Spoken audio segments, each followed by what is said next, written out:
Okay. So, hello everybody. Thank you for joining us here today. I'm delighted to welcome you to this webinar hosted by Farmer Voice Radio.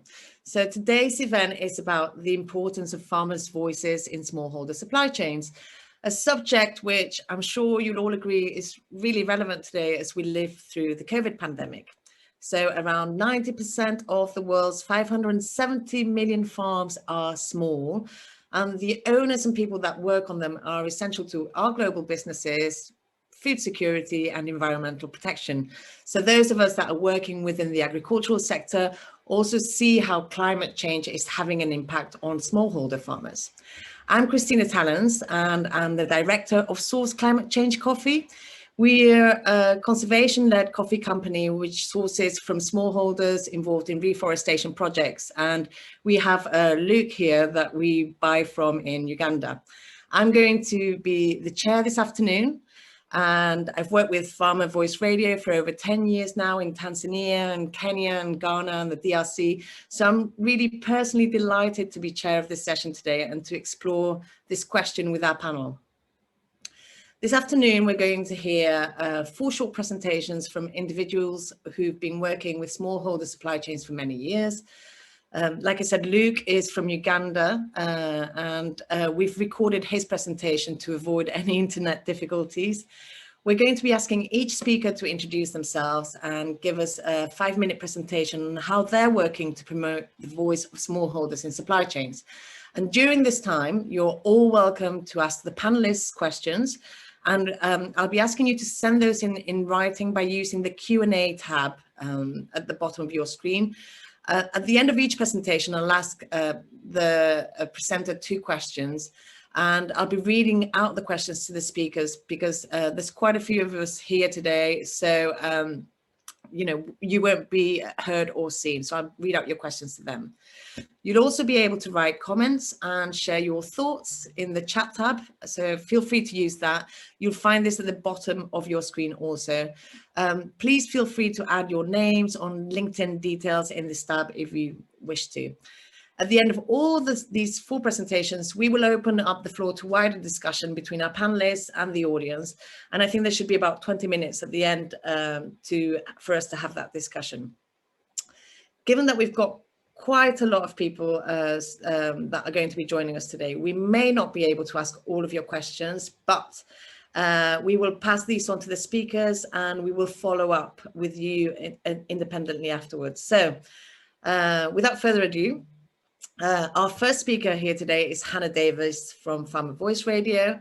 Hannah has over 15 years experience of managing international trade for development programs. She's worked with coffee, cocoa, sugar, and nut producers in Africa and Latin America. So she's worked for the Lorna Young Foundation since 2018 on its Farmer Voice Radio program, which uses local radio to enable smallholder farmers to share practical information on their crops with the wider rural communities. Hannah, would you like to introduce yourself and tell us about the work that you've been doing? Over to you, Hannah. Thanks very much, Christina, for the introduction, and welcome again to everybody. It's great to have you all here on this really important discussion. So, as Christina said, I'm from the Lorna Young Foundation, and I together with a colleague, manage the Farmers Voice Radio programme. The Lorna Young Foundation is a small international NGO set up in the name of Lorna Young, who was a fair trade pioneer and champion of the smallholder farmer's voice. And since 2006, we've focused on facilitating better access for smallholders to information, knowledge, technology and markets that can help to make their family farming businesses more sustainable. And Farmers Voice Radio is our flagship programme, so it takes a traditional technology, radio, and uses it in a unique way that enables farming communities to pool their own knowledge with that of agricultural experts and supply chain partners, and thereby draw attention to their needs and challenges. Over the last 10 years or so, I've done quite a lot of work with smallholder farmer cooperatives, as Christina said, in particular cocoa producer organisations in Ghana, Uganda and Sierra Leone. And I've been lucky to see firsthand how important these collective entities can be for creating a platform for members to speak out, to access information, and to develop stronger and more collaborative relationships within supply chains. And Farmers' Voice Radio really takes this concept one step further. Leadership, government, and member engagement in cooperatives, particularly large ones which have a scattered membership, can be really challenging.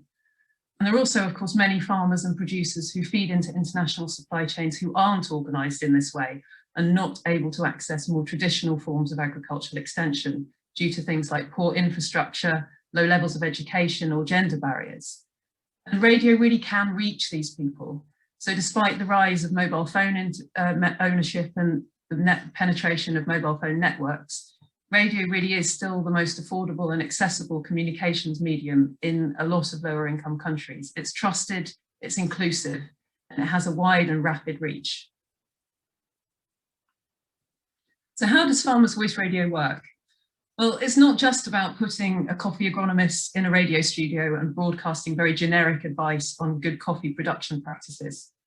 The content of all Farmers' Voice radio programs is generated by groups of farmers who meet once a month to discuss the topics that are most important to them at that particular time of year. And these discussions are recorded and edited into short, punchy programs and then broadcast in a regular and convenient time slot on local language community radio. Additional technical content and fact-checking is provided by extension officers, business advisors, health officials, whoever is most relevant to those discussions. And the wider listenership is also invited to join the conversation by submitting questions and comments that are responded to in later programs. And we've seen in our project evaluations time and time again that it's this peer-to-peer element. So the idea of farmers hearing from other farmers who they can identify with about what's worked for them. For example, with regard to treating a particular disease or pest with their crops, or how to ferment and dry their cocoa beans to get the best quality. It's this peer element that can bring about lasting attitude and behaviour change. Farmers' Voice Radio has been used over the last 10 years or so in a range of countries and commodities, and you'll hear about some more of those in more detail later. But I've included some brief information on 3 projects here. The contexts are all different, but there is a central common challenge. So rural producers are connected via the crops that they collect or farm to international supply chains, but they're otherwise quite cut off from vital information that could improve their production and help them become more resilient to the rapidly changing climate and to volatile markets. They also rarely have the opportunity to make their voices heard by those in power to make change happen. And the impacts of the coronavirus pandemic have only exacerbated this isolation. As you can see from the information on the slide, the radio programs have helped to change farming and wild collection practices, to increase quality and volume of production, to challenge gender injustices and strengthen cooperation, both between farmers and with supply chain partners.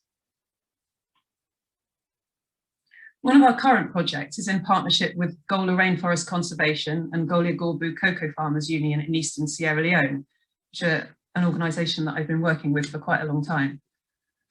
For the last 12 months, the Forest Friendship radio programme has been broadcast in the local Mende language on Kenema radio station Starline FM, reaching over 10,000 cocoa farmers living around the GOLA Rainforest National Park, and broadcasting messages about forest-friendly cocoa productions. We've recorded the voices of 2 farmer listener group members talking about what this experience has meant to them. They're in Mende, but we've added a translation to the slides so you can read and listen to their voices at the same time. Nyamia jana mama salimia lale unga wa megehina. Ego nozu pe ma ogele ya fuji mu William kini. Fuji komia ga ke fofililo. Ngigba ero gere gobo egijima. Akpe mi na le register agore gobo tumu garo ki mo e kakaji. Nyagba ego redo ye pejima. Na hi we mo amanu ga mu voice ale ha igele mi ale stala ya gele na. De mo e ka na u VPN down tumu gala.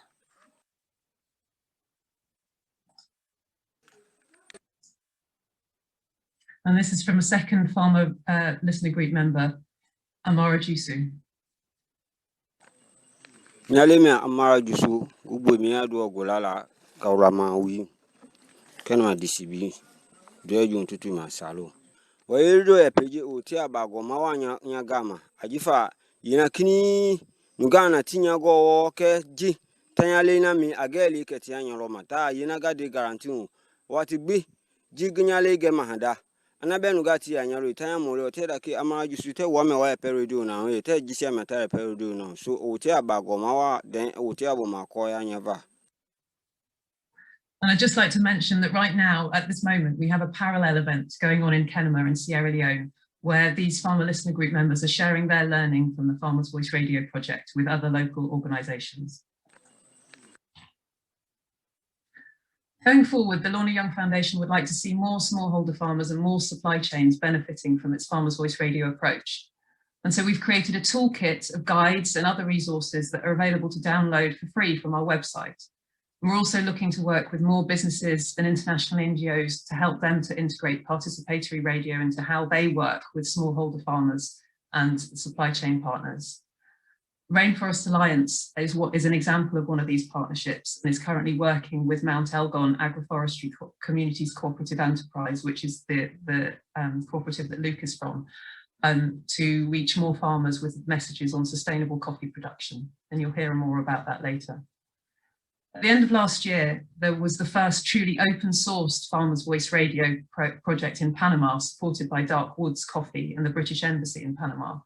The Lorna Young Foundation provided remote training and materials, but the project was entirely owned by local NGO Culturama as part of their outreach work to tackle the social and economic challenges felt by Indigenous communities as a result of the COVID pandemic.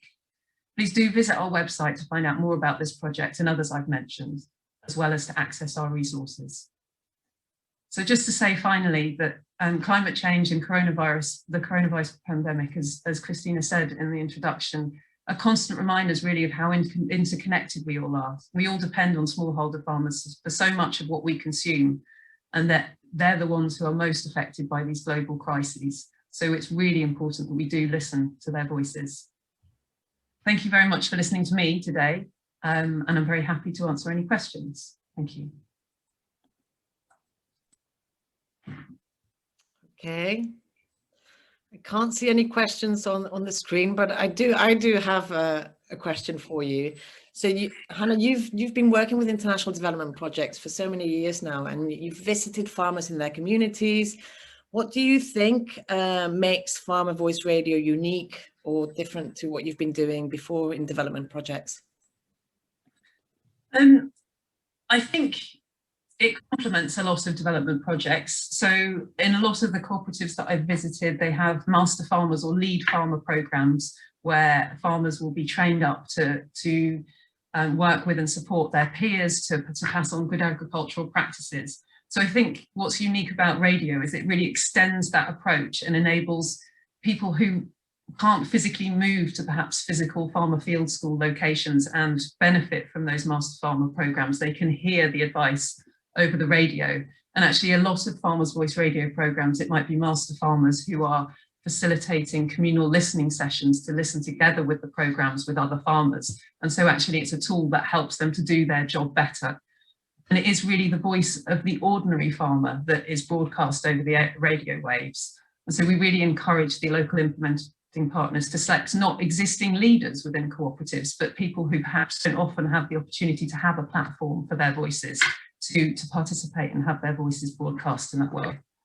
Mm-hmm. Okay, and I have another question from here. So this is from Joanne.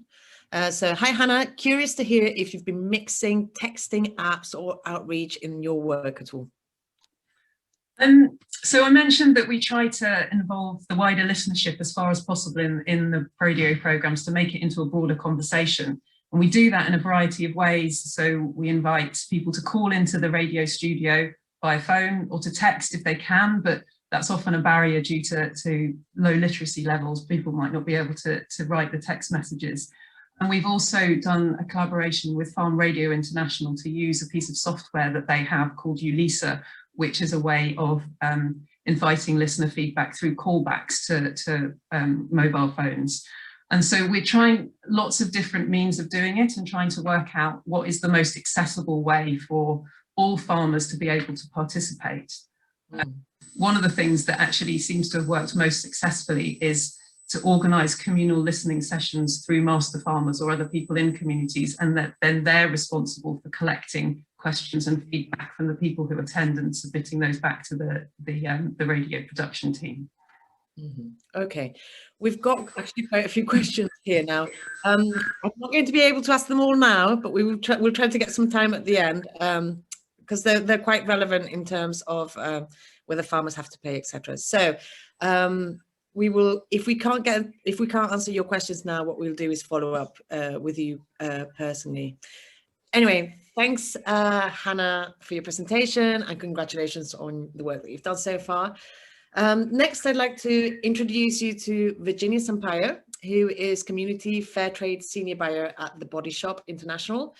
And her job involves working with community fair trade suppliers to ensure that trade is ethical, fair, sustainable, and efficient. And she works quite closely with new product development teams when it comes to sourcing new products and ingredients. Virginia is really passionate about enabling access to less privileged global communities and helping to empower women in their societies. So Virginia, over to you. Thank you, Christina. As you said, nice to speak to everyone here today, and welcome. I'm Virginia Sampaio, Senior Buyer for the Community Fair Trade Program of The Body Shop International. And I'll start with a lovely quote from Anita Roddick, the Body Shop's founder, which has everything to do with this webinar today. I'll leave you all guys to read it, but I think it does say a lot of, the concerns of the Body Shop in terms of its supply chain partners there. And the program has been a force for good since 1987. That's, over 34 years now. And it's a trade program. So what we do with the communities is provide stable trade, and then they provide us the wonderful ingredients and many of the accessories that we also have in our stores. And it's a relationship of trade, but it does inspire us in many different ways, what we hear back from the communities and what we're trying to achieve with them, hearing then how they can increase their income and support their family in education, etc. There's many authentic and inspiring stories that we provide to our customers, but us working closely with these businesses, it really makes us, for a nice day at the office. Yeah, it's a program with very few objectives, really, primarily being to help the development of marginalized communities and vulnerable people. We help them with a fair and stable trade. We pay them a fair income, and we often contribute to additional premiums so that they can themselves develop their communities in how they want. It's not an environmental program. However, the communities are there to help conserve and regenerate the environments that they live. They are the guardians of the places that they live.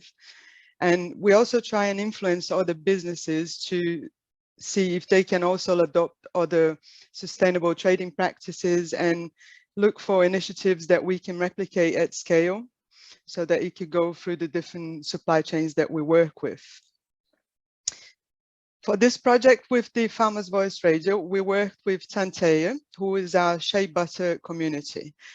Over the years, there's been a stable trade and income for over 600 women who are members of this cooperative.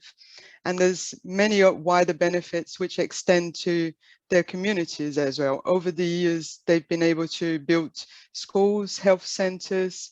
Over the last 3 or 4 years, we've been part of a project called the Sustainable Shea Initiative, and that built 10 new warehouses for the women nut collectors, so extending it out to other members that were not butter makers, providing stable income also for these people.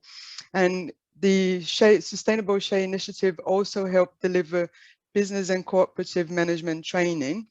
And we had at the same time over the last year a pilot project with the Farmers Voice Radio, and that was really good to see how we could extend the knowledge of some of the practices of the butter makers to the nut collectors. And radio was really instrumental in being able to reach all these women. There's a lot of different challenges that we have to deal with on a normal basis with these communities. As you can see, mostly they're like single parents households, really. Most of the women are either divorced or widowed, and there's very low levels of literacy also. So radio makes a perfect medium to disseminate information, because if you give them something to read, many would not be able to. So radio extends the reach of the information access that people have. And in particular, the results from our pilot, we have seen a decrease in use of shade for timber as firewood, which has always been a concern with the communities because it's contributing to deforestation, etc., the use of firewood for that. And the practices that they hear on the radio have contributed for them to reduce using this as firewood and preserving the trees. We've also seen the involvement of men increasing, particularly in helping the women with the different chores regarding the shade business. And it was a really effective information sharing tool during the very beginning of the COVID-19 pandemic in the region, where they could disseminate hand washing practices and keeping distances, etc., to help reduce the spread of the virus and etc. So it, for me, is really good to hear the feedback from the people themselves. And here you can see one of our listeners sharing the information that primarily it was a change in attitudes that we've seen. You know, she is now more concerned and interested about her own health and safety, and is looking to sort of go and do the shade nut picking with more equipment so that she does avoid any accidents in the bush, etc. And it's really good to see how the radio has been so effective for this. Our pilot was, albeit short, but quite effective. We were approached in 2019 by the Lorna Young Foundation, and they had already spoken with Tantea. Because they already had another project in the north of Ghana, they were able to meet some of the women from Tantea, and the women themselves expressed an interest in the project. So when the Lorna Young approached us to see about the possibilities of a project, we were really keen to hear more. And then once we heard from the communities that they were also interested, it made it for an easy sort of setup for a new project. And so the project ran through 2020 and a little bit of 2021 because of some COVID delays. And it was so good that we have actually included on a new application that we have for a new public-private partnership with the community and other partners. And we're waiting to hear the results from that one. So it's really exciting to be able to speak to so many people. You know, like radio is a fantastic medium to disseminate information. Thank you all for your attention. Thank you, Virginia. That's a really valuable perspective from you as a business. So it's been great to hear about how you've been working with smallholders to promote local solutions to local challenges. So I'm going to put two questions here. Not able to stop this presentation for some reason. Oh. Don't worry. So I think, and I don't know whether you're the best place to answer this or whether it would be Hannah, but how does the radio program, this is from Julian, how does the radio program measure the impact on the listeners? So there's like a survey that's done in the beginning, which was guided by the type of discussions that we're hoping to have. And they have another survey done at the end. So in this case, we only had two because it was such a short survey, but we were able to measure with the enumerators that visited the communities, how did they feel and what the different impacts were. So that's basically monitoring and evaluation. The baseline, okay. And is this one here saying, is the Body Shop Community Fair Trade Program open to other women's cooperatives producing shea butter in Ghana? I think that yeah. So in order for us to sort of deliver the impact that we expect, we do trade with Tantea with an exclusivity basis, because we need to focus our impact, and we have broadened it through the Nut Collectors project that has recently taken place, but generally they are related to Tantea. You know, they're selling the nuts to Tantea, and Tantea are the people that we trade with. So that's why we work with them. Okay, so can you, I said 2 questions, but I'll just sneak this one in. So can you tell us about any future plans for the project? How do you see it developing? Can you see it developing, or is this? Yeah, I mean, like I mentioned, we have an application for a larger project. So that would be a 3-year-long project. So there's some in-person training in that project, as well as there'll be the radio. We hope that will help disseminate even further the information, and we waiting to hear back if the project was approved. So yeah, good things to come. Very good, best of luck. Okay, Thank you. Thank you very much. Next we have Luke Wepukulu, who is Director of Operations at the Mount Elgon Agroforestry Community Cooperative in Uganda. So I said earlier that he heads up the cooperative that we buy from, Source Coffee. So it's a cooperative of over 3,000 smallholder farmers living on the slopes of Mount Elgon. And his cooperative exports very high quality Arabica coffee to traders and roasters in the UK, in Europe and the US. So Luke is really passionate about involving smallholder farmers at the heart of all the decision making and business management. And they've been implementing a Farmer Voice Radio project since 2020. So we've recorded Luke's presentation because we were a bit worried that the internet might not hold. So we're going to play the presentation, and at the end of that you will see a video of 2 smallholder farmers that have been participating in that project. Okay.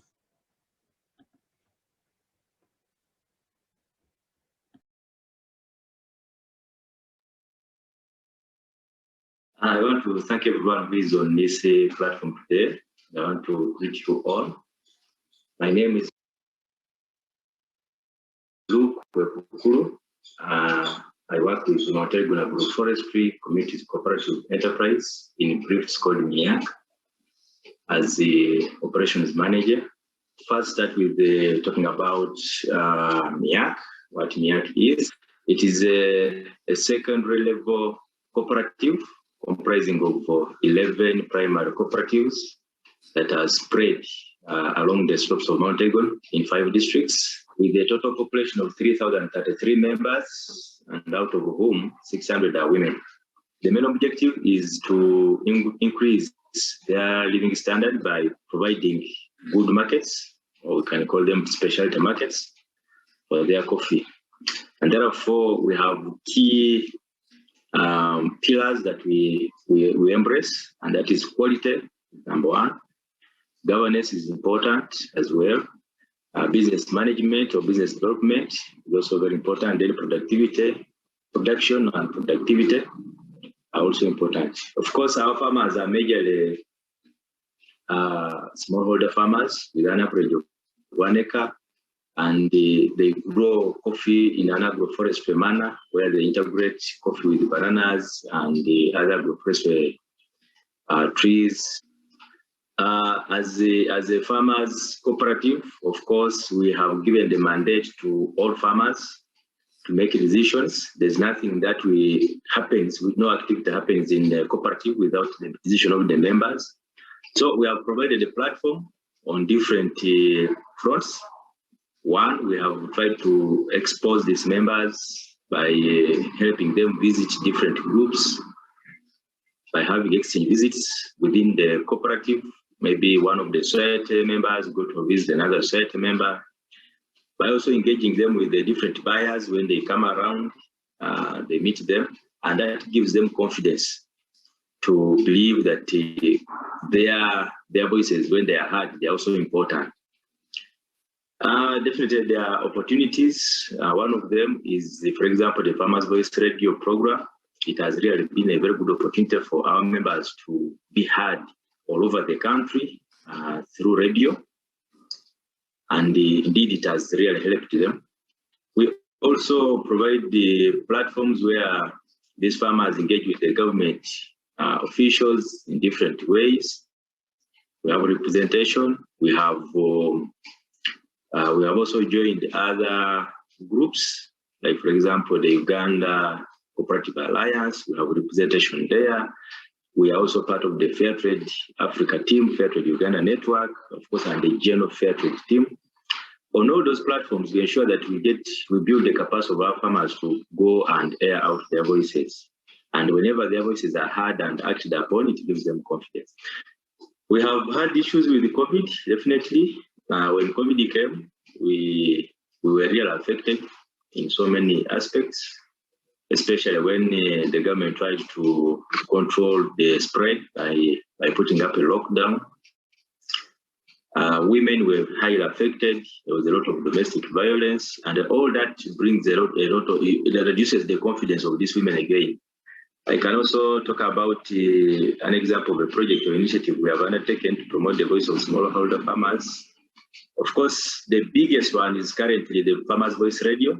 We've had a lot of testimonies, people calling and saying there is a lot they have learned and they have implemented a lot of things. One of the most significant and the most prominent things that they have done is the stamping of coffee. Also, the farmers who are the old coffee. Currently, we are seeing a very different difference. There is a change. People have started stamping their coffee properly, not like they used to do, because of the trainings that we have delivered to them through the Farmers Voice radio program. We would really want to continue embracing the Farmer Voice program because it is one of the programs that has really significantly changed the landscape of MEACCE. One, exposing it to the outside world where people never knew it. Two, by these members coming together to discuss, it has given a lot of confidence in them. They have got exposed because they keep switching. They go here, meet with these farmers, they go there. It has really helped. And also the technical people that we bring on board from different areas who come and also advise these members on what to do, on how to do it, and also they share their experiences with different groups. It has also been really very, very helpful. And we think we need to give it more time so that it can become a more familiar program. Probably expanding beyond one radio station would be one of our things, in case we get resources available, so that we capture the widest network of people within the community.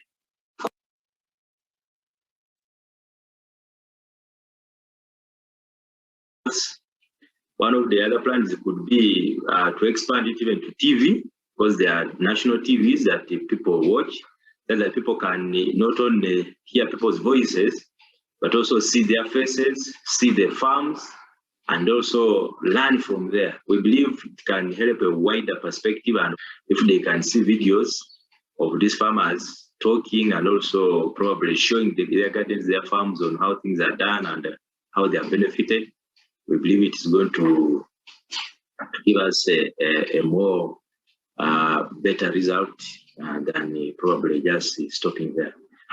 So basically, that is what we think that we can do in future. And I want to thank everyone once again for listening to me concerning this. And definitely, I would love to welcome any questions that members could have. Thank you so much.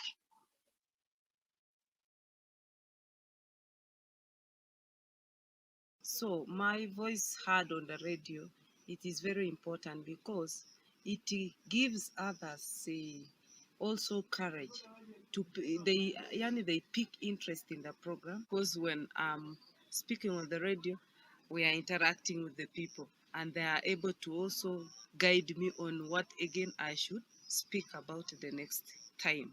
So it has been very important because I also get interested and people get involved. Whenever I meet them, they tell me, "Hey, Esther, we heard you on radio. You were talking this." So it also gives me courage that it is really a good information that I'm giving them, and it has given us a lot of knowledge. And you know, knowledge is power. When you have knowledge, it is power. It is more than money. You now have what to use. The little resource that you have, you're able to utilize. Okay. Thank you. So when we entered in this program of the radio and the teaching other people, I've now become like an officer because the thing which I'm doing is perfect.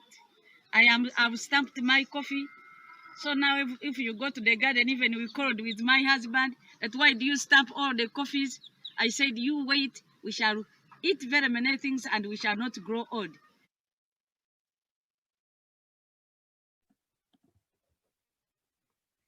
Okay, thank you very much, Luke. I know you're there for recording that presentation. I'll just I'll pass on a couple of questions to you. So, like you said, you've run the coffee cooperative in Uganda, and I think over the last couple of years at least, you've seen some really bad floods and natural disasters with landslides and local populations being displaced. So how do you use radio with smallholders in the region with this kind of problem? Thank you, Christina, for the question, and thank you everyone for being part of this platform. Yes, indeed, this is a very good question. We have had a lot of challenges in as far as weather is concerned, given that most of our farmers are located in mountainous areas, and of course, with the disasters that come along, especially landslides, the floods, these farmers are always on the move from one place to another. However, through radio, which covers a wider network of people, a wider coverage, because our radio stations go as far as 100 kilometers away from the center. So when we go through radio and communicate and pass on the information, we always capture people who are even on the move, as long as they have a radio set in their homes. Mm. So it has not been a very big challenge. Actually, it has been to our advantage that some of these farmers who are always moving from here to there, if we are to get in touch with them physically, it becomes a bit difficult because we shall not get them in their homes. But if we communicate through radio, then it becomes easier. I'll give a case in point.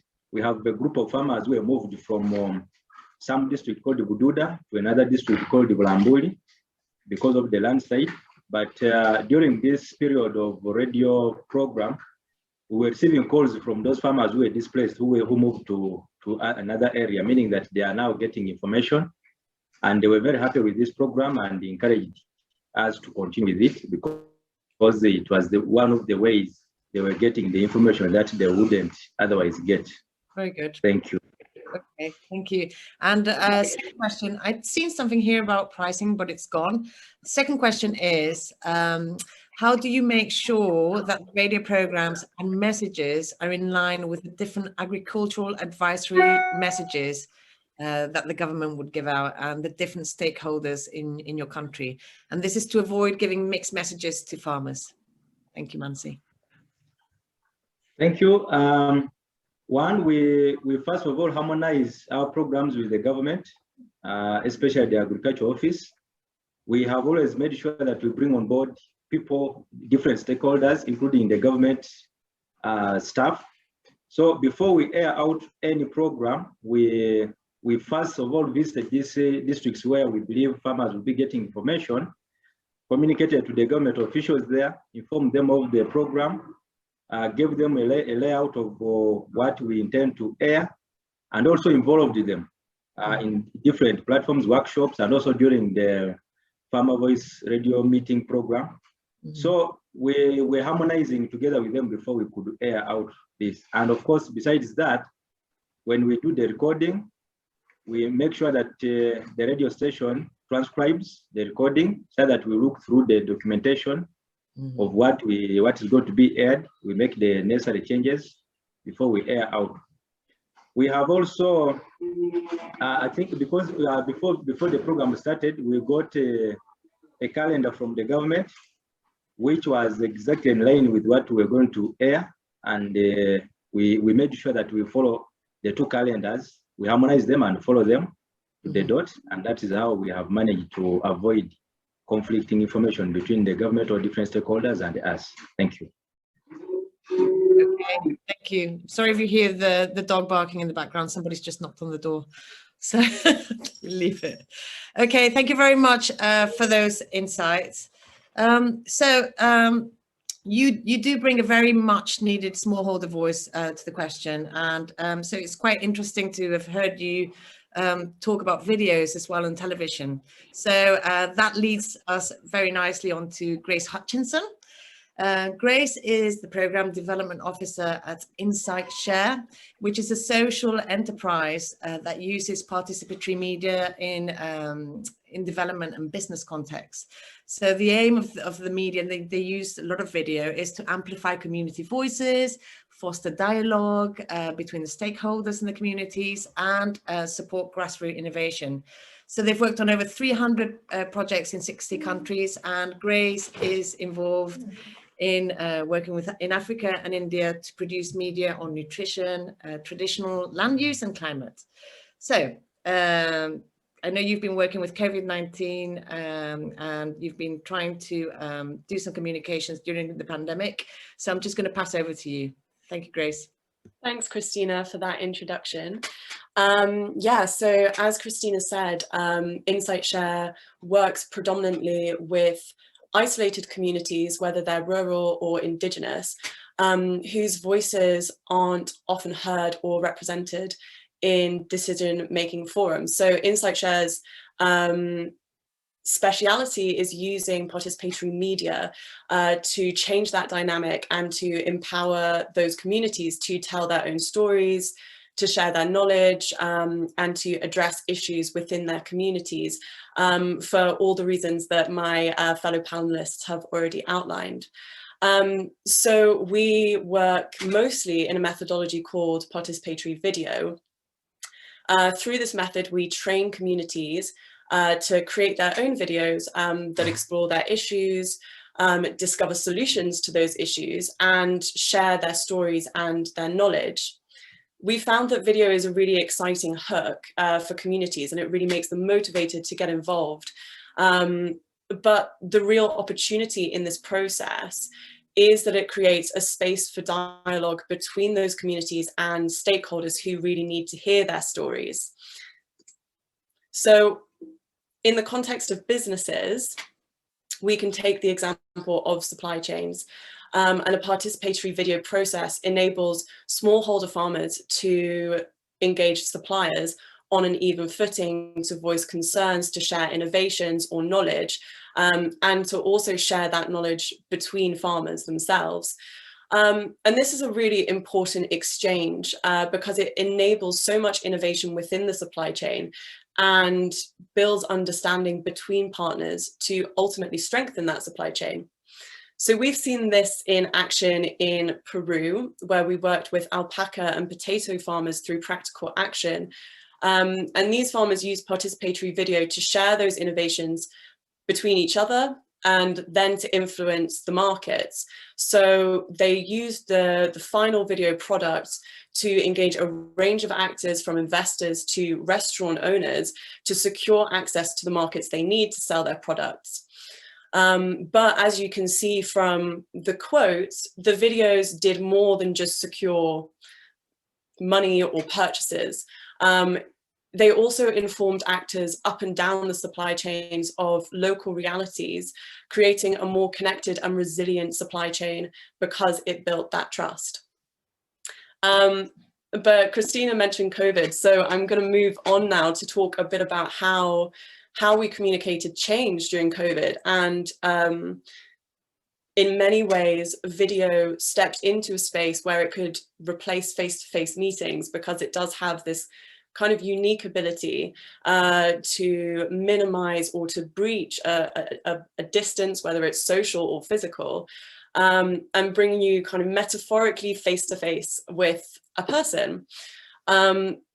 Despite all of this, InsightShare was still pretty worried about how we would continue our work working with these often very isolated remote communities to create these videos, because there are still so many constraints to engaging and training communities online, and that's where the kind of the disruption in that communication channel can happen.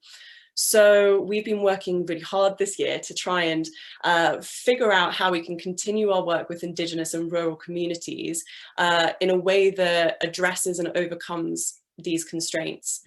And I am really excited to tell you that we have launched an exciting program this year called the Living Cultures Indigenous Fellowship that we feel does address these challenges.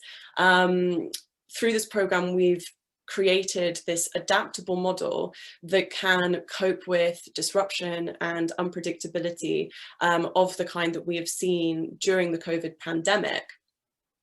So I'll tell you a little bit more about the program itself. We are working with 38 young Indigenous people from 6 different communities around Africa to train them in participatory video. All of these young people are from digitally excluded communities, and often this exclusion has been massively exacerbated during COVID. So to overcome some of these challenges, we've been working with smartphones and low bandwidth familiar apps like WhatsApp to connect with the youth. And actually, we've been completely surprised and inspired by the success of the project so far, because not only have each group of youth created a powerful film, but this online model has actually allowed us to connect with them much more frequently and sustainably than we usually would in a face-to-face context, where we might go and train for a couple of weeks at a time, but then we might not see them for a few months. So now we're really seeing that online communications and trainings will be a vital future aspect of our model, insofar as it increases participation by enabling more continuous contact. And we're really keen to support more companies and NGOs to adapt their models so that it incorporates these online communications and participatory medias. Now, one of the communities that we're working with in this program, as Christina said, is very interested in nutrition. They are an indigenous farming community from South Africa, the Amapondo people, and their local mentor, Sinagugu, has actually recorded some audio for this webinar that I'd love to share with you. Kind of describing, in his opinion, what the opportunities are for farmers and supply chains using participatory video, but also participatory medium radio more generally. Hi, my name is Sinekuku Zukulu from Bondeland Indigenous People in the Eastern Cape in South Africa. Participatory video is an amazing tool that could actually improve the lives of farmers. One, through learning exchanges for farmers to learn about the better ways of farming, agroecology, permaculture, all that. Learn from other farmers in other parts of the world, what they are doing and how they are doing it. Learn new ideas, but it could also help the farmers to share the knowledge, or the indigenous knowledge systems of what they are doing in farming. Thirdly, it could also help with marketing of their products for market access, so that people know what they are doing. Thank you. Thank you so much for listening.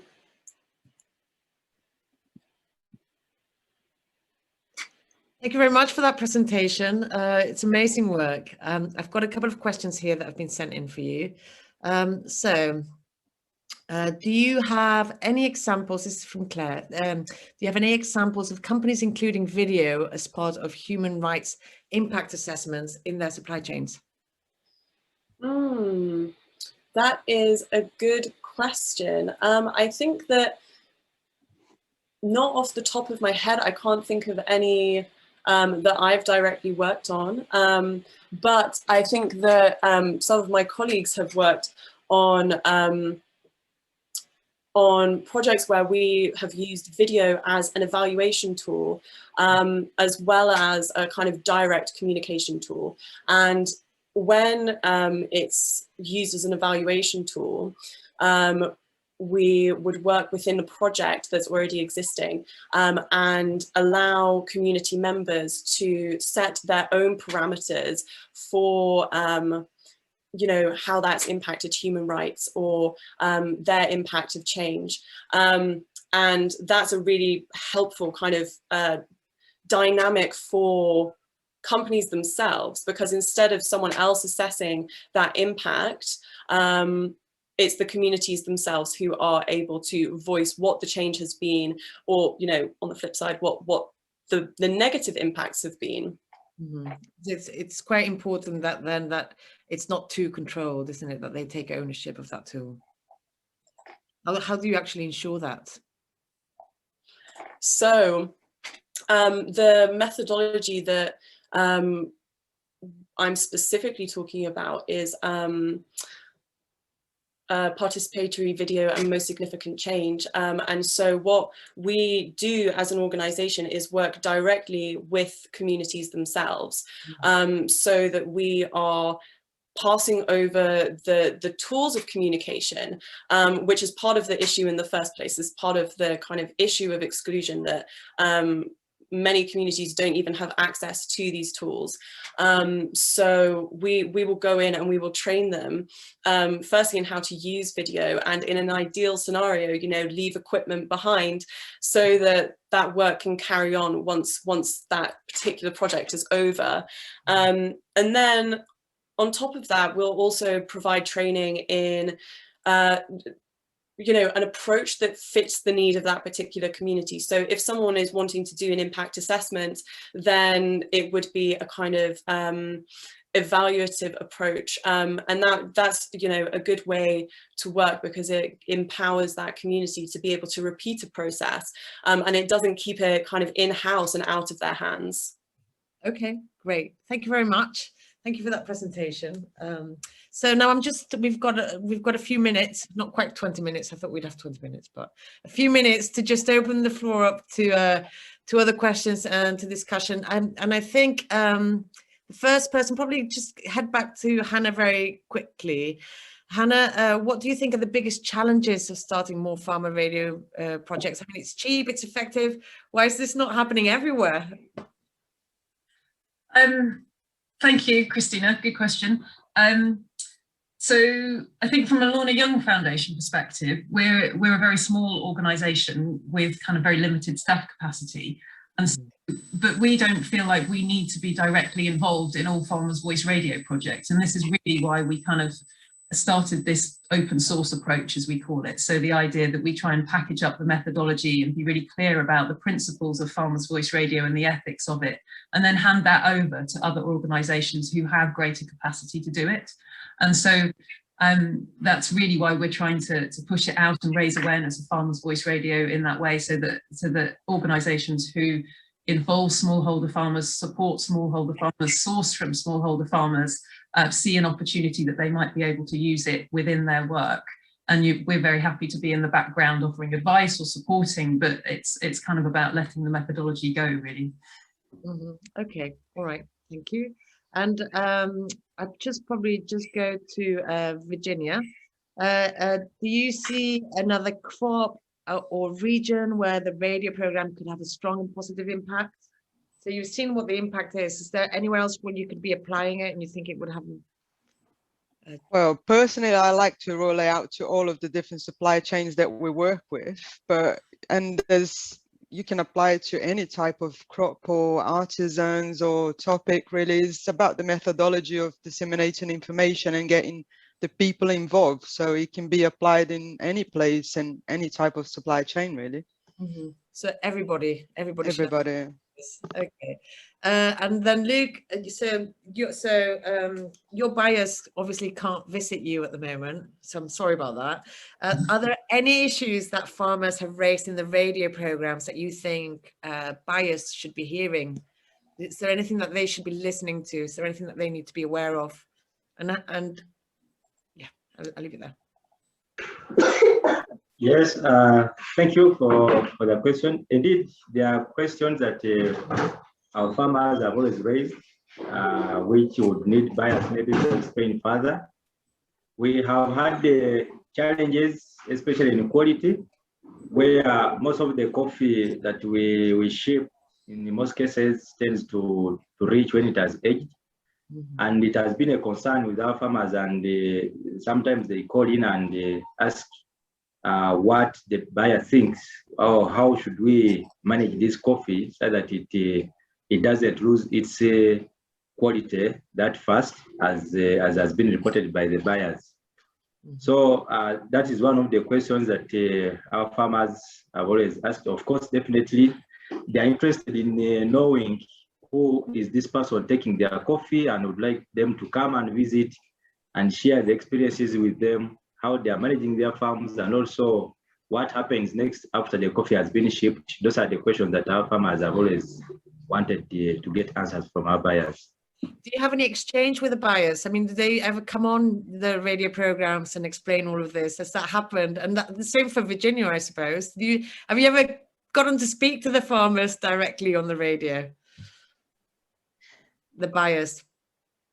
Well, I haven't got to speak to them directly because I don't speak Dagbani, but I did read all the transcripts from the radio program. So I did get to hear how they speak and what the topics that they were discussing and interested about. So that was really insightful, I have to say, as a buyer to, you give us a lot more information about the communities that we're working with from hearing what they have to say, really. Okay. All right. And what about you, Luke? Have you ever had anybody, even if it's just distributors or traders, do they ever join you, like to talk about market prices? I saw a few questions here about market prices earlier. Do they ever provide that kind of information? Not really. We have only had a chance to interact with the regulator, that is Uganda Coffee Development Authority, who is the coffee regulator in the country. We have always invited them to speak out about the coffee laws and what are those requirements that farmers must meet for them to export their coffee as specialty coffee. And they have always explained this to the farmers. Of course, at first we thought we would invite some people from fair trade to come over and be part of this, but we didn't get a chance. Hopefully in the future, when we arrange another program, we shall have some of our friends from the outside world to come and also share the experiences of radio with our farmers. Soon. Okay, I hope. And Grace, so it was really interesting to hear how participatory media has helped communities communicate during COVID. As you know, what have communities been talking about? Is there anything surprising, or is there anything that's come out that you thought, oof? So I think that since we're talking about using participatory media during COVID, some of the things that are unsurprising is that it's being used in the way that it's always used, to prioritize issues within specific communities and to share them within locally relevant spheres. But one thing that I think we found surprising with the partners that we work with long term and who have established kind of community media centers where the video methodology is kind of used for the good of the community, is that they actually had to adapt their kind of normal treatment of video into almost like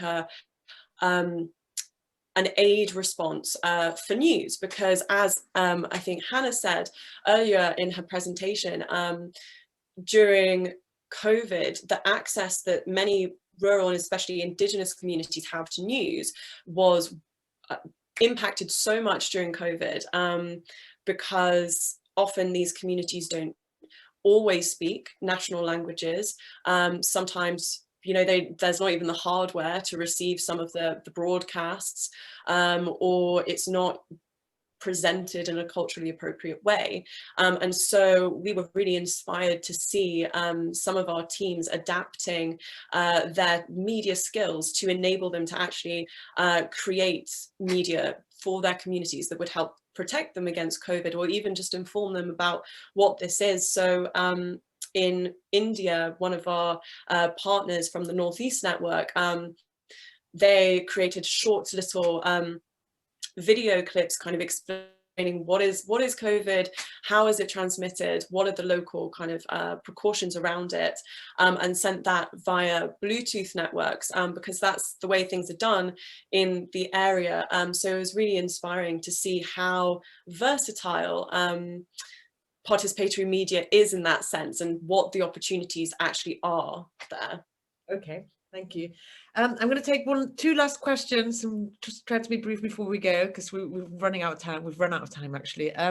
Virginia, do you see this as a CSR or a supply security project, or impacts on quality of raw materials? So what is this radio program to you? Well, it's about information sharing, isn't it? So it impacts both CSR and quality and the whole supply chain, really, because, you know, the future of the supply chain depends on them being informed about what can impact them or not. And this also helps their own development, really. So it's a bit of both. Yeah. Okay. Peter's question has just disappeared off the screen. Okay. Thank you very much, all of you, for being here today. In conclusion, I'm just going to say that, you know, for so many years, businesses and development of organizations have promoted this idea of creating a two-way dialogue between smallholders and buyers in supply chains, but it's always something that's very difficult to achieve, isn't it?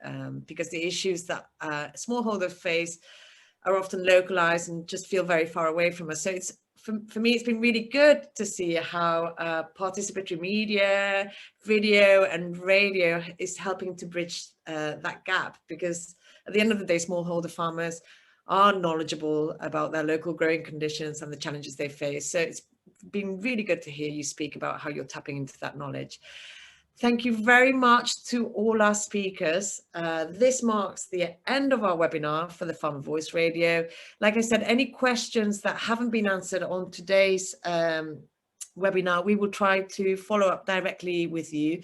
We're also going to be sharing a link to this webinar on our social media platform. So if you want to share this presentation with anyone else, please feel free to do so. Or if you have any questions for any of the panelists that come to you after this is ended, please do feel free to send them in to us. Thank you all very much for being here today. Thank you to our panelists and our speakers, and I wish you all the very best with your projects. Thanks very much, Chris. Thank you, everyone. Thank you, everyone.